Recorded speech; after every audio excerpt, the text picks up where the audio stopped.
নতুন প্রজাতির একটি বেগুন গাছ নিয়ে এসেছি। গাছটি আপনাদের দেখাচ্ছি, একটা মূলার মতো হয়েছে। এই গাছটিতে আরো কয়েকটি বেগুন আসছে।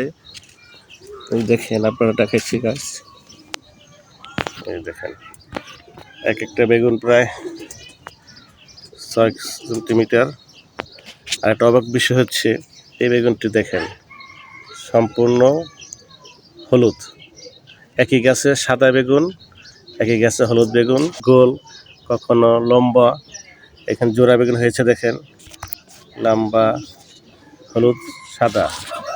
আর কয়েকটা বেগুন হয়েছিল গোল গোল সাদা। এই বেগুন গাছটি আমি কিনেছিলাম এখান থেকে, 20 টাকা কিনেছিলাম। আলহামদুলিল্লাহ আরও কয়েকটি বেগুন আসছে নতুন। আপনাদের যদি ভালো লেগে থাকে লাইক কমেন্ট শেয়ার করবেন। আল্লাহ হাফেজ।